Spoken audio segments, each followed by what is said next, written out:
everybody. Welcome to the Abroaders Travel Podcast, your weekly meetup with thousands of entrepreneurs, hustlers, creators, nomads, ninjas, wanderers, and world changers, all seeking to build the skills and connections to live a life without borders. If you want to learn more about what we do or download our entire podcast archive, check out the website, abroaders.com. Happy Wednesday morning, and welcome to another episode of the Abroaders Podcast. This is episode 157, and today is January 11th. Happy 3-year anniversary, AJ. Man, I cannot believe that it has been 3 years. We're still alive. We're still doing it, man. Yeah, our first podcast was January 10th of 2014. It was at the Indigo Tree. Yep. We would have recorded it in October. I believe. You're right, yeah. But we wanted to build up a few episodes before we launched the podcast because we didn't know what the hell we were doing. So we're like, all right, we may as well have 5 or 10 episodes in the bank before we we share this with the world. But yeah, man, it's over 3 years ago we started this, and this is officially 3 years of being on iTunes. Yeah, it's definitely been a lot of fun. So today we've got a couple of special things for this show. AJ and I have been working really hard for about the last 3 weeks. I think we kind of procrastinated our way to getting this course ready, and it started like a week before Christmas. Yeah, it didn't help either that I got sick right before Christmas, so then I left you to spearhead the beginning of this course. So yeah, I mean, what we've got for you guys is we created another course. So a lot of you probably know about the Udemy course we created a while ago, and what we've done is created something very similar, but I think it's much better. It's much sharper. There's much better flow. We've removed a lot of the fat, and I think the things that we've got in this are exactly what you need to know and nothing more. And we're really excited to give that away to you guys for being loyal podcast listeners for free. This is not going to be free forever, but if you go to the show notes at brothers.com/157, you'll see instructions on how to access this course for free. Yep. So we'll just, I'm not exactly sure how we're going to make this work, but we'll have a coupon code. The coupon code is going to be podcast. Double check. It's already available. So should be able to use that. But we're going to leave this up for free until the end of January for sure. So you'll have at least to the end of the month till 11:59 Eastern on the 31st of January. And yeah, thanks for all the support, guys. It's been really fun to do the show. We are going to cover some news and updates today, and then we're going to get into the earnings section of the course. So the course is basically broken down into an introduction, which includes sort of a fast track. If you don't have as much time to really go through the whole course, we tried to create as many shortcuts as possible. And that includes obviously leveraging the app and a few other tools that we have been able to create since we put out the last course, and just basically what we've been hustling on. Yeah, it's a results-based track, and then the full course is more of an educational thing where if you want to learn the fundamentals behind this and educate yourself to the point that you can do this all yourself and not need much help, it's there as well. And one thing I really like about this course is for the newbies out there, it's going to get you up to speed, and you're going to learn everything you need to know to earn points and use them. And then for the people that have listened to the podcast for a while, or they're on, they're all over Reddit and the blogs, it'll be a nice resource where if you want to call on a certain section and just double check something about your credit score, double check something about banks rules, or double check something about transferring points, that'll serve as a good resource. So it'll be educational for those that want to learn, and it'll be a nice standalone resource for those people that want to call on particular aspects of redeeming points, earning points, and getting the questions answered quick. All right. So one more time, if you want to get the course for free, head over to abroaders.com/157, and we will have the link to the course, and the coupon code is podcast, and it will be 100% off through the end of January. So looking forward to sharing the resource with you guys. Before we get to running through the key things for earning, let's jump to do a few news and updates. Yeah. Well, we got some good news, I guess, to tip it off as far as our notes here with Southwest. So for those people that don't know, Southwest did what is a pretty standard move in the airline industry, and just out of the blue decided to change the way they did their companion pass. And I think they faced a lot of criticism for just doing it out of the blue and giving absolutely no warning. So they've decided to give us all one last chance to get the... And let me just say something about Southwest. I kind of complain a little bit because I like having an assigned seat. There's a few like quirky things about the airline that I don't love, but I do love that they don't nickel and dime you for checked bags. And I really love that the people running the Rapid Rewards program decided to backtrack. They realized that loyalty programs, yes, all of them in the terms and conditions say, by signing up for this, you agree that we can change things whenever we want and you can't do anything about it, but it doesn't make it right. And the fact that they backtracked a little bit, gave a little bit of extra time to be able to use the hotel transfers to achieve the companion pass is a pretty big deal. And so I'm super excited. Now, the one thing that you want to know about how to do this, the two main ones are Marriott and Hyatt. So those are the two sort of hotel currencies that count. Now, you should be aware that transferred points from Chase Ultimate Rewards do not count towards Companion Pass. So this is like from their partner programs that are hotels. I think SPG points could potentially transfer to the so the way to do it if you have SPG is to transfer those points to Marriott, which is going to give you a 3x multiplier. So remember, they are in the process of merging. So one of the low-hanging fruits, if you don't already have Marriott or Hyatt points in a pretty large quantity, I think you're going to need about 250 to 270,000 points to be able to get enough Southwest points for the Companion Pass. But if you don't have that, and you do have a pretty healthy Starwood Preferred guest balance, the ratio between Starwood and Marriott, because of their merger, is 3-to-1 right now. So 90,000 SPG points is going to get you 270,000 Marriott points. And the way that this works is it's like a hotel and airfare package. And so you get like 5 to 7 nights at a certain category of Marriott, and there's different pricing tiers, how many points are required to do this, but I think 270 is about the average. And we will have a link to the place on the Marriott website that explains how this works. But if you transfer those SPG over to Marriott and then do the flight and hotel package with Marriott, you'll get a 5 to 7 night stay at a Marriott hotel property, and you'll get 110 Southwest points. And so that is enough to get you the Companion Pass. And since it's the beginning of the year, if you do that soon, then you're going to be able to take advantage of the Companion Pass for all of 2017 and all of 2018.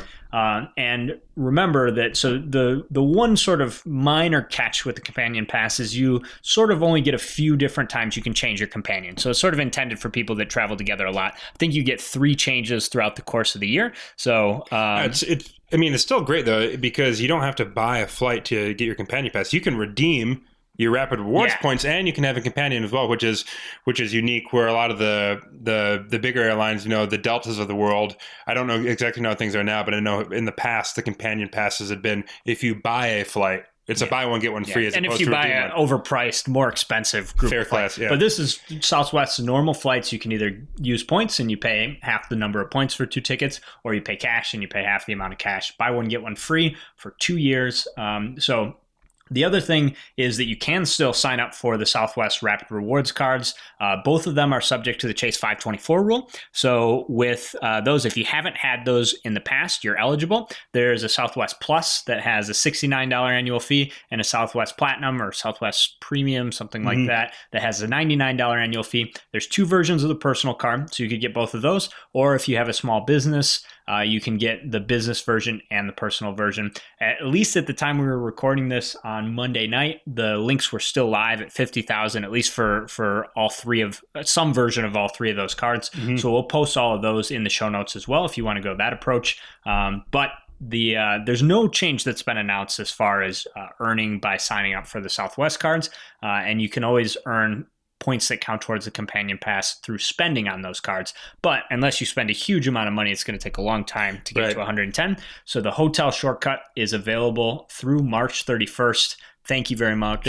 One final reminder on that, as far as people, if there's a couples out there, spouses out there, don't cut yourself in half. Have one person get the 110,000 points as opposed to both people each getting their own card and thinking, hey, together we've got 110,000 points. No, you want Jeff or Sarah or Mark or whatever. You want one of the people to get all the points, and then you got your other person as a companion. Yeah, exactly. Single account has to accumulate 110,000 points in a calendar year, and why not do it in January so you get all of 2017 and all of 2018. I do have to say I had the Companion Pass and didn't use it one time. Well, you were in Europe. Yeah, I feel guilty about that though. That's but for people waste. based in the U.S. who want to travel around the U.S. or to Mexico and the Caribbean, Southwest services it, so it's good stuff. Man, moving on, we got more good news. I actually think this is an episode maybe without bad news. I need to double check our notes, but I think for the most part it's positive stuff. But we've got some good business class availability to Europe with Star Alliance, and specifically with Austrian Airlines. And I'm looking at a picture of the business class right now, and it looks pretty good. I've heard good things. I've definitely heard good things about Austrian. The thing is, Vienna is relatively central as well. So depending on where you're flying to in Europe, you shouldn't have that long of a connection. This is sort of a little bit better and for a lot of places. You should be $50 away from virtually anywhere. Yeah. And if you're willing to, buck up and fly one of the kind of... And you can also connect. So depending on which program you use, and we're going to get into this next week's episode when we talk about some of the basics of redeeming points. But with most programs, you're going to be looking at a zone-based ticket booking on Austrian Airlines. And so the key thing here is you should be aware that there are some fuel surcharges that are involved with Austrian. So one of the better recommendations here is to use United miles to book these seats, right? Because United's going to protect you from fuel surcharges. I talked about that a little bit on last week's show as well. So if you want to get a little more detail on how the fuel surcharges work, check out last week's episode 156. But yeah, this looks like pretty nice options. I'm looking at the availability right now, some screenshots. So this is a couple days old, but it should hold accurate. I'm looking Miami. We've got February and March, a lot of days open in business class saver. Washington, D.C., January and February looking good. Chicago in February and March looking good.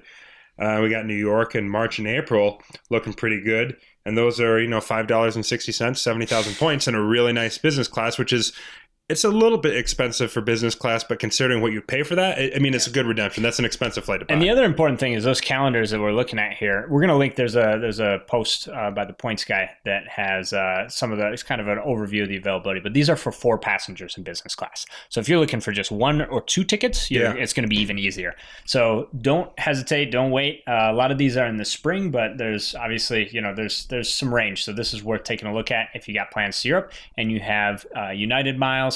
The other thing, obviously, Chase Ultimate Rewards transfer. If you have Amex, you can transfer to Aeroplan, but keep in mind you may have a little bit higher fuel surcharges with flights booked through Aeroplan. So that's kind of the drawback here, but certainly worth it if you're getting a $3,000, $4,000 round trip ticket for all the people out there that cashed in on that 100K with the reserve. Not the worst way to spend your points. That's a nice segue, AJ. Last chance for the reserve card. Today is the last day. Now, it is true that if you live near a Chase branch, you should still be able to get this 100,000 point bonus through March, I believe is what they've announced. You don't necessarily know if you can always trust them that that's going to continue to be available. However, if you're ready, now is a great time to get the card. Make sure that it doesn't go away, because basically the information that I looked at said essentially that Chase's management was like, they were really happy with the success of this card. Huge traction. But they also spent a ton of money. They're looking at like dinging their rewards card revenue by like $200 million this year. So they decided to reduce the bonus. And so, this is... And by the way, they're $2,000 worth of travel. They're reducing the bonus to 50,000 points. We're not talking about going from 50K to 30K. We're talking about losing 50,000 points on the bonus, which is a pretty big deal. Like Eric said, you should get at least $2,000 in value on this card. We've gotten some emails from people that have thought the annual fee was high, and I understand how that can seem. But I mean, would you spend a couple $100 to be given $2,000? Yeah, I mean, and the one thing, like, even if you don't even want to mess with using points the right way and really maximizing the value, you're guaranteed $1,500.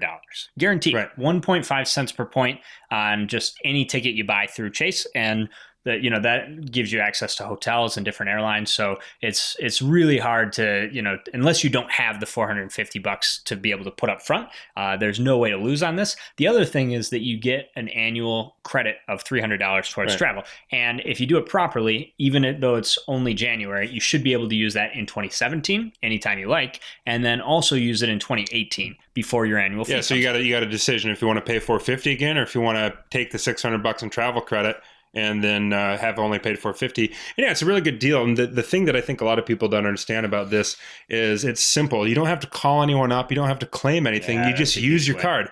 Uber, Airbnb, a hotel, a flight, a train. As soon as something posts in the travel category, you just get your money back. So that's good. One final thing. If anyone out there is inspired to sign up for that card, we would greatly appreciate it if you use our link. It's pretty simple. Go to our show notes page, brothers.com/157, and you'll see a big banner ad on the right sidebar that'll link to our partners at creditcards.com, and the card should be maybe third or fourth down on the page. So if you go through that, you're going to get the same offer, but we're just going to get a little bit of money for that. So we'd appreciate that. Awesome. All right, so next up, let's talk about Delta. Delta has a flash sale here. Now, this is probably not going to apply to a ton of different people, but this is sort of short term. So if you got a Delta trip coming up in the next few days, not to depart, but you need to book in the next few days. Well, you got to book today is the thing. It's the 13th. Okay, you're looking at the domestic. I was looking at the deal to Mexico. Ah, the Mexico part. Okay. So, well, I'll take the domestic part then. So there's domestic awards as low as $5,000 each way. And so the travel dates can go through July 31st. So it's from January 24th to July 31st. And this is good for domestic flights in the US and also including Canada. So check it out, especially if you live in a Delta hub. And you do need to book the domestic version by January 13th. Yeah, there's a very good considering Delta's pricing international option. So if anyone out there is in one of the northern cold states, or you just want to go somewhere warm, you've got until midnight New York time tonight to book a flight on Delta they've got a few options in Mexico: Cancun, Puerto Vallarta, Cabo, Cozumel, a handful of about five cities, and they've got 22,000 mile round trip flights, which is a really good deal. And I just did a spot check to see what these were going for if you bought them. And I priced out one from Detroit to Cancun, and the best deal I found on kayak from Delta was about $550, and it was 22,000 miles for a round trip, which is really good considering that Delta is typically a little bit more expensive. So if you've been sitting on Delta points, you got Amex points, and you want to move them around. And the nice thing is you can travel between today through March 15th. So you've got a month and a half if you want to zip on down to Mexico and hang out for a little bit in some warm weather. So definitely something to keep in mind. But the deadline to book is today? It's tonight, yep. Okay. January 11th at 11:59 p.m. Eastern Standard. So, right. I mean, if anyone wants to be bold and book a flight, I mean... One thing to also be aware, just if your departure is more than 7 days away. So if you're booking today for really soon, it's not going to work here. But if you're booking today for sometime in February or March, you do get a 24-hour free cancellation window. So if you're not 100% sure, maybe you got to check with your spouse, or you got to make some other plans, make sure you can get the time off work. You are safe to book this ticket and cancel it within 24 hours. So err on the safe side. If the availability is there, confirm the ticket. And then if it turns out the trip's not going to work, just call up Delta and cancel the ticket, and you won't be charged any change fees or any cancellation fee, and they'll deposit the points back to your account. Yeah. One final point on this that I really like about this, and we're not getting paid by Delta to tell you about this, but man, I just like the idea that it is so easy to fly Spirit and those airlines to Mexico because they're so much cheaper. $250. So you get a chance to have a proper experience, not get nickel and dimed, not get tortured. I get sick to my stomach just thinking about flying. I did it once, man. I flew Spirit to Mexico, and it was a terrible experience. It was a horrible experience, and I mean, I don't know, man. But yeah, moving on though, we've got some status stuff with American Airlines. So these are, I want to just do these as quick links because I want to make sure we've got enough time. Americans made some changes to their elite status, and there's a program challenge. So it's not a match, say. It's basically a challenge to be able to earn status in a shortened period of time. And the nice thing about the changes that they've made here is that in this case, you can actually pay a little bit extra to get status while you're doing the challenge. So normally the way it works is it's like, okay, we'll give you platinum status if you fly X number of miles and, spend this much on American tickets. But at this point, if you pay like an extra $200 when you sign up for the status challenge, then you actually get the status throughout the challenge. So that's kind of nice because you can get some upgrades. So it's worth taking a look if you're considering American status or you fly a lot, you live in one of their hubs. Check out the link and they'll have the details about how this whole thing works. But pretty good opportunity to do about a third of the total flying that you normally need to do during a full year qualification, and you can do it with status. Yeah, that's a good point. One other quick link for you guys is that Citi is offering a 25% bonus on thank you point transfers to Virgin Atlantic. So not going to get into too much detail there, but potentially could be a good deal. Just remember, Virgin Atlantic does have very high fuel surcharges on a lot of flights, so it might not be the best fit, but always better to get an extra 25% if you're going to transfer anyways. So take a look. We'll link to that guy in the show notes. And then the last item, we got two things, I guess, sort of. So let's start with the positive one here. I wanted to just run through these 10 busiest airline routes in the world, because I was really surprised. I guess the list maybe hasn't changed that much, it seems like, from previous years. Everyone out there, a little quick trivia we're going to do right now. Just think to yourself, how many do you think are in the United States? Think real hard. If you said anything more than 0, you are wrong, because none of them are in the United States. None of them are in Europe either. These are like, so the one that dropped off that was one of my favorites was the Sao Paulo to Rio. And that used to be number 10, and that is no longer in the top 10. But these are basically all in Asia, with the exception of Melbourne, Sydney. Are there any other ones that are not in Asia? Nope, because we got Vietnam, we got China, we got Indonesia, Japan. We got Chinese Taipei to Hong Kong.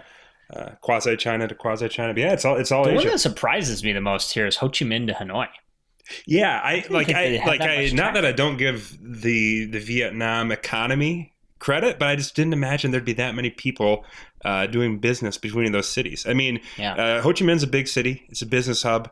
But Hanoi, I mean, it's a big city. But when you consider China, in Japan, I'm really surprised but I guess those are kind of the only two big shows in town. I don't know if there's any other cities in Vietnam with a population of over 1 million. And those are both legitimate big cities. I don't think so. It's definitely the two biggest cities in Vietnam. The one that I would say, I mean, definitely the Rio to Sao Paulo one dropped off, I would think, because of the economy. Brazil is definitely struggling right now in terms of just, the value of the currency's gone down. They're in pretty significant recession. I'm embarrassed to say, as far as the number one, I only know one of the two cities.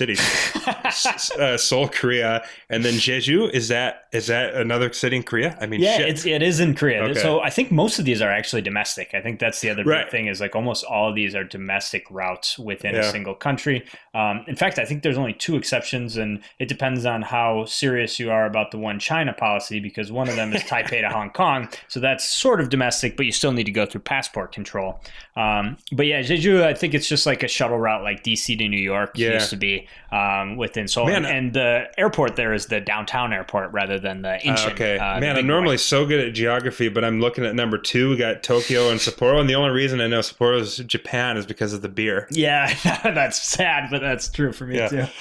All right, so I guess the last story, I just wanted to ask you if you saw this. This is kind of an old story, but this guy that's like a YouTube, I don't know, show off, pulls pranks on people. And he got kind of famous right before this incident happened, because he did this fake video where he pretended to get into a suitcase and fly in the fuselage.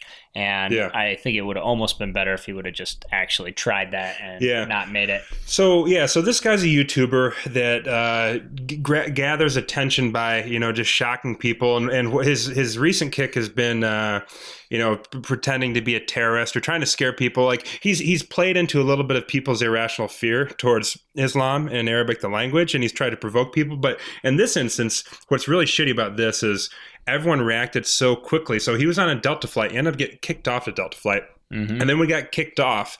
He was filming himself saying, "Hey, we're just speaking Arabic. This is 2016. You guys are all racist." And he was playing the victim card. Right. And it seemed really bad because Delta had previously had an issue with a black lady who was a doctor, and they just decided not to listen to her. So Delta already wasn't looking good on this. But it turns out when you actually peel the layers back, all this guy was doing is trying to provoke people, and he was purposely trying to get people. And I'll say I went on a deep dive because I did not want to come down on this guy and be like, because this discrimination does exist for sure. And I was like, oh man. And I first saw this story and I thought like, oh God, not again. Like really me too. This guy was, his story was like, oh, I was on the phone with my mom and, I was just like talking to her in Arabic, totally innocent. And then people started getting aggressive about it. But that wasn't the case. Like the people that were nearby were like, no, this guy was like trying to egg his friend into like saying like really loud stuff and just like, sound threatening. They were trying to provoke people. They were provoking people. Absolutely trying to provoke. Yeah. And man, the thing that pisses me off the most about this is because this is a really big problem,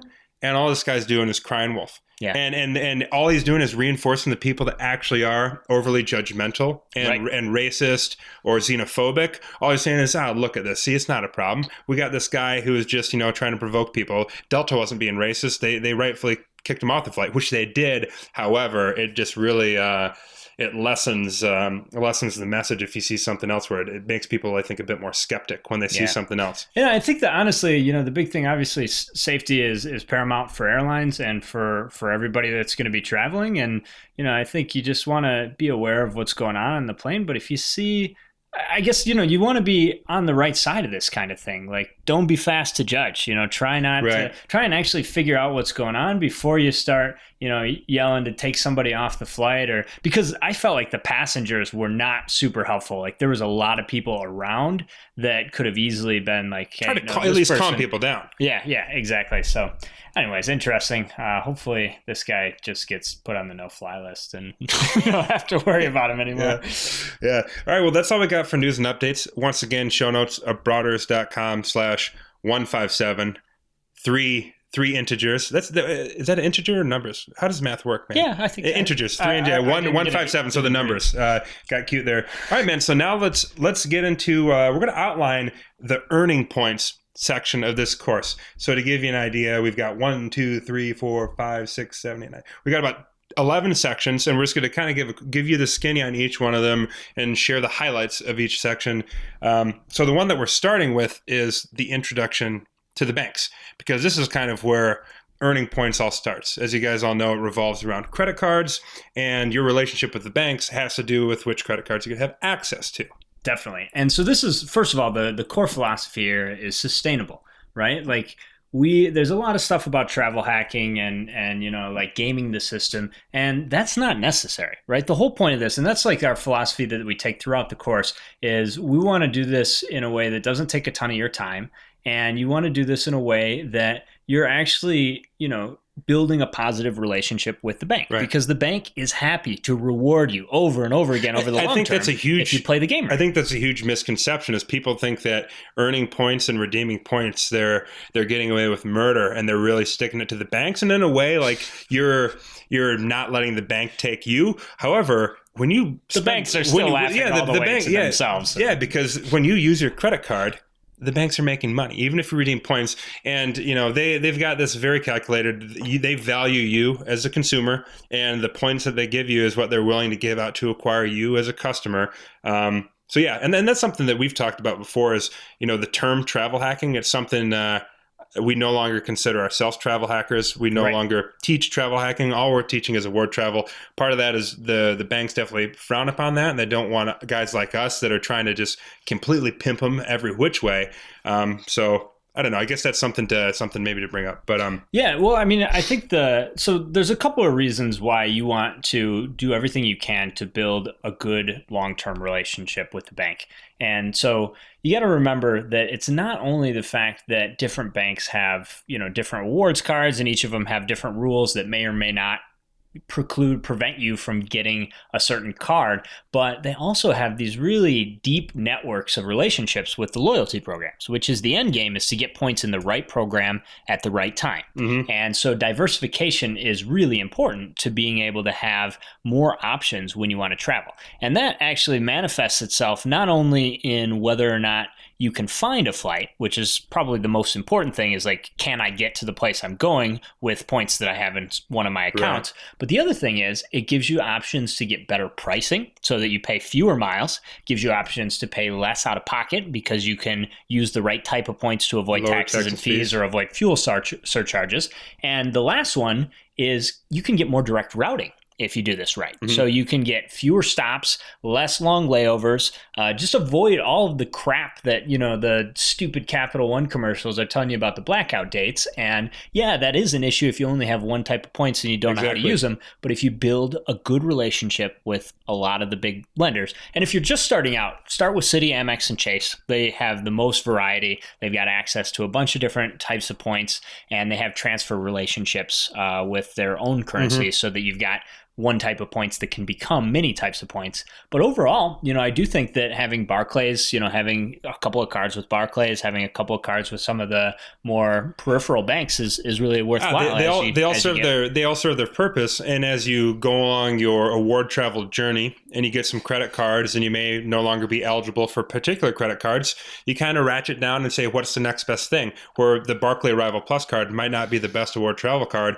but it is the best award travel card for certain people that can no longer get these other cards. So you just kind of ratchet down. So, I mean, you want to summarize this up on ultimately what it means as far as the banks go and the way people should view it? Yeah, well, I think the one thing that we kind of breeze through a little bit too quickly maybe is that from the bank's end, they really want to keep you as a customer, right? The reason this is all working so well for people to be able to maximize for points and travel is that Amex and Chase and Citi are in a battle royale for your business. And the reason for that is that it's super valuable to them. Every time you take out your card to buy a coffee or buy groceries or buy gas, they make a bunch of money. And so the reason that this whole thing exists is that Chase wants to steal Amex's customers and Amex wants to steal Citi's customers. And so they're not only willing to pay you a big sign-up bonus to open a new account, even if you maybe already have a card with them, they still want to just sort of stake out a little bit more of a share in your wallet. And the other thing is they're also willing to pay you money to keep you as a customer. We're going to get into that later on in the run through here, but just keep that in mind that you probably have more leverage than you think. And the key thing is to just sort of understand how the banks work, realize that they make money not only when you run up a balance, but you can pay your balance off every month and never accrue interest, and the bank's still really happy with the relationship. The ideal customer for the bank would be somebody that pays in full every time and spends an ungodly amount of money. Very low risk, very consistent. So that's it for intro to the bank. So that's kind of where this all starts: earning points, getting cards, and having an understanding of that. It's going to help you on pretty much every other thing that we talk about here. So the next thing is types of points. And when it comes down to it, what we consider the different types of points would be three, which would be flexible, frequent flyer points, and transferable points. So the most notable would be the frequent flyer points probably. So you got your American Airlines, your Delta, your United. The transferable points would be Chase, Citi, SPG. We'll see what happens with them. American Express. And then you got some flex points that are kind of hybrids. Yeah, and so I think the key thing here is like the reason that we built this lecture into the video course is that we just wanted you to kind of understand that there's pros and cons to each type. For sure, the transferable points are the most valuable in most situations because they can become lots of types of frequent flyer points.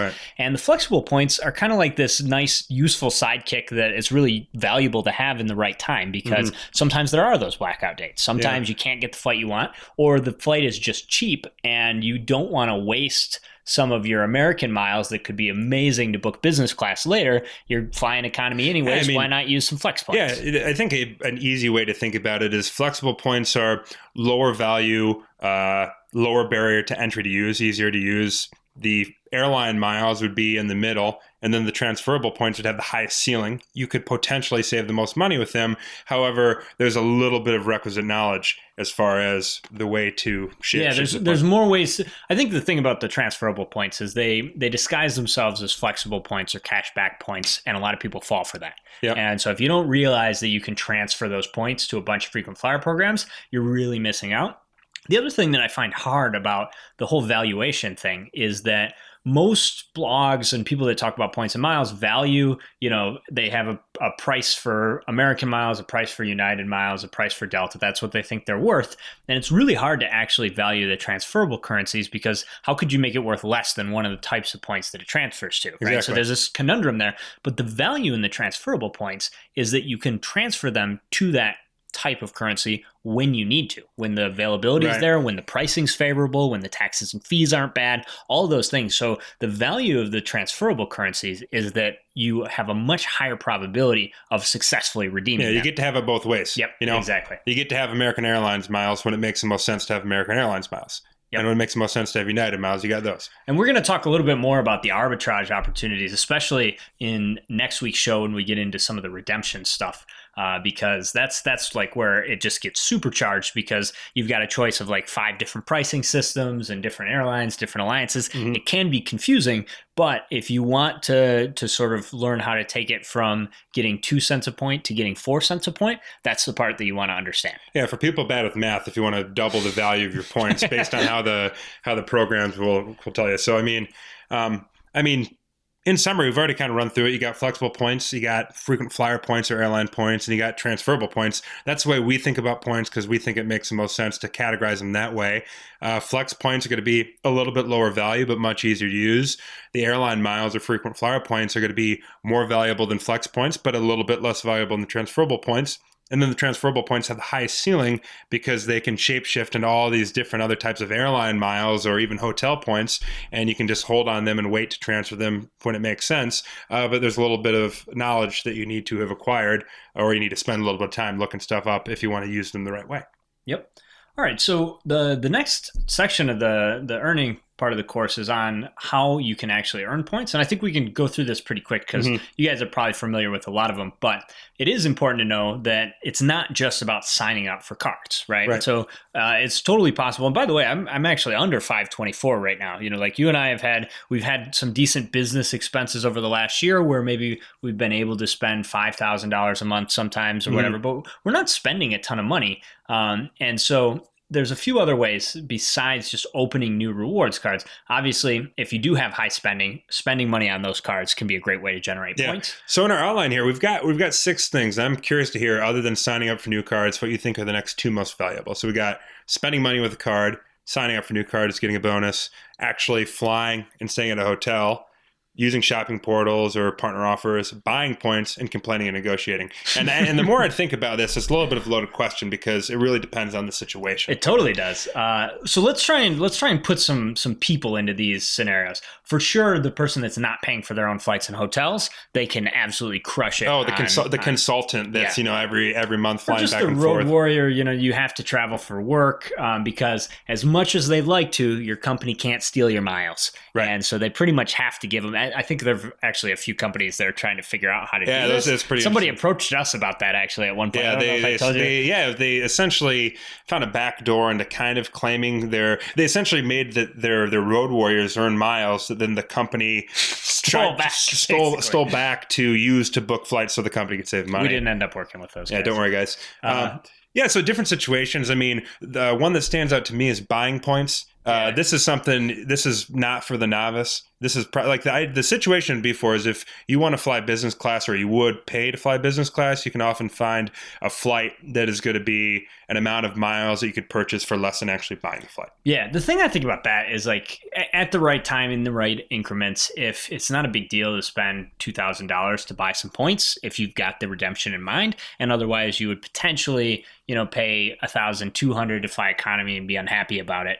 That's a way to get, spend a little bit of extra money and buy points and get to fly business class. So there's some big opportunities there. The other one though that I truly have, I would say 500,000 miles in the long haul over negotiations, and that's over 10 years. So I've been doing this since college. This is since at least 2007, maybe 2006. But if you pick your spots, there are opportunities to negotiate. I mean, I've at least had Amex spot me 25,000, 50,000 at a time for things that went wrong. More typical is 5 to 10,000, but it is definitely possible to negotiate when something goes wrong. That applies not only to credit card situations but also to airlines. Yeah. You got a notorious tray broken, 15,000 points. Yeah, it was at least 15,000 points, maybe 25 because I think I double dipped because I didn't see my points post. But yeah, so an example would be I was on a flight and the tray didn't work, so I was eating my little sandwich out of my lap. Flight attendant felt super bad and said, "Hey, give us your Sky Miles number. We'll get you some miles or whatever." I'm like, they came to me. And I'm like, okay. So then I didn't see any miles post. I called them up. I said, "Hey, I was on this flight on this date. They told me to ask for some miles. They asked me how many miles I wanted. I think I asked for 15,000. I'm like, is that reasonable? I've used miles before, and that's not enough for a flight. So that's okay, right? It's not that many." And they gave them to me. Another quick way to do them is annual fee negotiations with the bank. You can sometimes get points for that, be put onto a bonus challenge, spend some more money on this card, and we'll give some points. But there's definitely ways that you can talk with the airline or the bank and get points. Absolutely. All right. So I think, in summary with the ways to earn, it depends on your situation, which ones of these are going to be most valuable, how much you spend, how comfortable you are with opening up lots of cards. And the thing is, like, that doesn't hurt your credit if you do it right, but it can be a lot of moving parts. So it's not for everybody. Also, the one big one is if you do fly a lot, I can't imagine how many points just don't get claimed and just never even materialize in the first place that you are due those points. Man, and if you took trips, you can claim those for up to a year with most programs. Yeah. So, man, I was guilty of that when I had my first job out of college. I knew nothing about frequent flyer miles. I was like probably everyone else out there before they listened to this podcast or before they entered the game. And I said, I'm just flying from Detroit to Virginia, a handful of times. What is it? And in college baseball, flying all around. I never even thought about it, but looking back, I probably could have gotten a couple of flights just from flying back and forth for work and for baseball. So absolutely. So next up is tracking your points. That one's super easy. That's Award Wallet is definitely the best tool. Yeah. However, we are working really hard to get the Abroaders app integrated with Award Wallet, and we are already live with a couple of features where we're going to be able to send you notifications if you've got enough points for a trip. So in the meantime, until we've got the snazzy live version where we can just download your balances with your permission from Award Wallet, it's really helpful if you also occasionally go in there and just update, give us ballpark information about what points you have inside the Abroaders app as well, because we are starting to roll out some email alerts and some just travel planning features to help you kind of figure out whether you're getting close to the trip that you're saving up for. But at the moment, definitely Award Wallet is a really good resource. Super easy. Add all your programs. There's a couple that are still not available. Delta's still being a jerk. Southwest is still being a jerk, and United is still kind of making But I mean, it difficult. For people that don't know much about Award Wallet or have never used it, put simply, create an account with Award Wallet. So if you ever want to know how many points you have, you can easily check without having to log in separately to all of your accounts. Yep. Put simply, awardwallet.com is just the way to track your points. There's really no competition there. That's kind of the one player in the game. There's some competition possibly, but that's what we use. That's what we know. That's what we like. Moving on to that, credit score. This is something that's very, very important as far as all this stuff goes, because as you can imagine, getting the best credit cards may have some credit requirements. And typically these cards require average credit or better. There's some that you can have below average credit and get approved, but if you really want to have all the options, you want to really work if you got average credit to make it better. And if you got good credit, you're probably fine. And the good news is that it's relatively easy to do that. You know, like there's a lot of steps that you can take unless you have some like nasty skeletons in your closet, just bad mistakes that you made. And even those situations you can get out of. It just takes a little longer. Right. But most people probably have an issue with their credit score that's something that could be fixed relatively quickly. Yeah. So, as far as your credit score goes, there's really 5 main components that make up your credit score. That would be the anatomy of your credit score. So I'm just going to go by each one of these, and I'm going to tell you what percentage of your credit score it makes up. So the length of credit history is 15%. The types of credit in use is 10%, and that's kind of a funky one that you really can't control. You can't do much about that. Unless you want to go get a car loan. Go to car loan for the sake of making your credit better. New credit, 10%. Payment history, 35%. So paying your stuff on time, super important. It's actually the most important factor of your credit score. And there's nothing else that has a bigger impact on your score.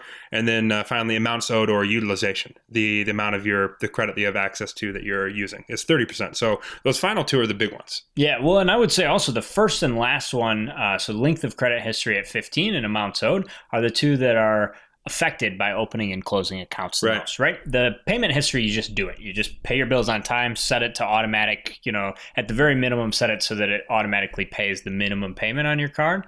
And then from there, there's nothing really else to do. The other ones are just sort of types of credit in use. New credit. New credit's why you get dinged when you apply for a card, right? They just it's a slight they knock sign you out of risk. 2 or 3 points. Hey, why does this person need money now? Right, exactly. Are they risk to lend to? But the other 2, the length of credit, when you close a card, you potentially hurt that because that card can't have an ongoing account history. And with the amounts owed section, it's just really how you're using your credit. But when you close cards, you're basically throwing away that credit line unless you transfer it to a different card that you have open. And that goes back to the overall relationship with the bank, where you want to have a couple cards with each bank so that if you close one down because of the annual fee or whatever, you can move that line of credit over to a different product. And most of the banks are really good about that. And having the multiple cards can be a little bit of leverage. You can say, hey, I'm a loyal Amex guy. Look at me. I've got a couple cards. You told me about these cards. I've got these cards. What do you say? So, I mean, that's pretty much it as your credit score. So understanding your credit score is important. So let's move on to actually keeping tabs on your credit score, checking your credit score and what it all means, how to do it, and any action you could take. So, and by the way, if you are curious about more credit score, how it works, and some of the other information, we definitely get more into it in the course. There's kind of an extensive lecture about that topic. So again, it's free, so why not check it out and give it a look? And if any of these topics that we've covered today or on any of the upcoming shows seem interesting, you don't necessarily need to take the course in order or go through the whole thing. You can just check the ones that are relevant. Cherry pick what looks good to you. You don't have to do the whole dang thing. Moving on to it, checking your credit score. Very simple, thanks to creditkarma.com. That's what you use. That's what I use. That's what we preach to our people, to our listeners, to the people in our product. It's truly free, as opposed to freecreditreport.com, which is just a complete lie because it's not free, because they end up asking, why are you asking me for money if it's free? So creditkarma.com is great. And kind of looking back to the checking your credit report, there's a couple main things you want to keep tabs on. And it's pretty simple to do with Credit Karma. You can look at your payment history, see if there's any issues. I mean, obviously you want to pay stuff on time, but if you do happen to be late on payments, I mean, as soon as possible, but I mean, if at all possible, within 30 days of being late on a payment. I mean, so moving on into checking your credit report, this is really simple. Creditkarma.com, it's free. I think it's the best product. I haven't used some of the other ones, but I did dabble around with freecreditreport.com way back in the day. Annoying because it's not free, because they're asking you to pay them, so then it's not free, so they're lying. Quasi scam. But yeah, so creditkarma.com, the nice thing about this is you can check two of your different credit scores. I always forget, it's TransUnion and Equifax. Yeah. TransUnion and Equifax. And you can just see what's going on and see if there's any red flags. And Credit Karma does a really good job of walking you through things and coaching you up on how you're doing and if you're in a good or bad situation. And if things are anything but good, you can take a look and take a deep dive into the different things that may be hurting your score. Yep. Yeah. And it updates relatively consistently too. So I think it's once a week. Yeah. So I don't know how often they'll give you a new calculation on your score, but your credit report gets pulled pretty regularly. So you can see, especially if you do something like you've got really high utilization, like you had a card that was close to max out and you paid it down before you want to apply for something. Credit Karma is like not necessarily the most accurate. Like it's better, I guess, if you do use one of the paid ones that checks daily or whatever, but those are expensive. So, if you're not in a huge rush, you can just like sit tight, check in on that every week or so until you see your utilization go down or see whatever factor you've been working on change. And then you're going to know that, okay, you're in good shape. Yeah. Well, man, that's been a lot of stuff.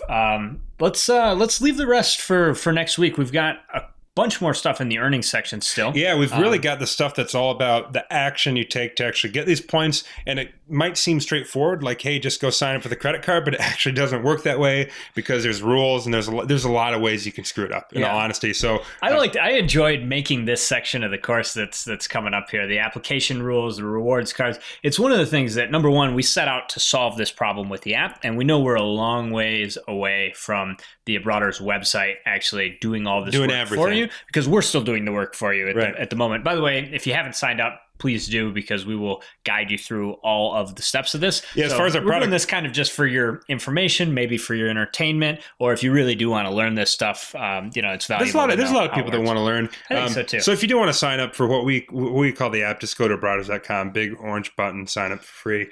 So next week we can go into the actually getting the points thing and the final steps to make sure you don't trip over the finish line. But however, there is a tight deadline coming up with the Sapphire Reserve, namely today. So basically what I would say is like we'd be happy to go through and do recommendations for you, but this one is definitely the best card for you if it's not a problem to spend $4,000 in 90 days. There's no question. Like if you don't have this card and you're eligible for it, meaning you haven't signed up, you haven't opened 5 cards or more in the last 2 years. So if you have 4 cards open in the last 24 months, you're good. If you have 5, you're going to not get approved for this. Yeah, this is one of those times. It's typically more nuanced where you and I may even say, well, I think this person should get the City A. Oh, no, the Sapphire preferred because this, and well, 524. This is straightforward. Ultimate there's Rewards nothing has access to all 3 alliances. They've got good partners in SkyTeam, good partners in Star Alliance, good partners in One World. They've got, it's a great currency, and this card is the best bonus that you can get on any of the valuable currencies. Yeah. So we definitely appreciate if you sign up through our link if it is a good fit for you. If not, we'll be happy to go through your travel plans and all the other stuff and help you figure out what card or combinations of cards would work with your spending, your travel plans, all that other good stuff. But in the meantime, we're going to sign off for our 3-year anniversary episode. Yeah. Again, the promo code is podcast. Download the course. We'd love to get your feedback. You guys are probably going to be some of the first people in. So if we messed anything up, it was a long last week. We finished late into the night, but I'm confident that this is good content. Yeah, we did a good job. Hey, everybody, thank you so much. I know there's some people out there that have been on this entire journey. Yeah, means the world to us that you guys still tune in and listen. Our listenership, if that's even a word, has been growing. Slow growth, but I mean, each month we're chipping away and more people are getting on board. So if you find value in this, hey, traveling with friends is way more fun. Tell your friends, get them on board the Abroaders way. Thanks for listening to us for the last few years for the people that have been following the journey. Yeah, and all the new folks, thanks for joining. We're excited to take you through the rest of the sort of basics, a little bit of a reset. I know we get kind of into a deep rabbit hole of lots of information. So hopefully this kind of sets the framework. And definitely if you're new to this, get the course for sure, because this is going to help you just sort of put everything else in perspective. But we'll have more next week, and along with some additional news and updates. Hey, Broaders, don't be shy. Hop over to the website and join our email list for exclusive travel hacking content. If you like what we're up to, the best way you can support the show is by leaving us a 5-star review on iTunes. Lastly, we would love to hear from you, so send your show feedback to Eric or AJ at abroaders.com. We will see you next week.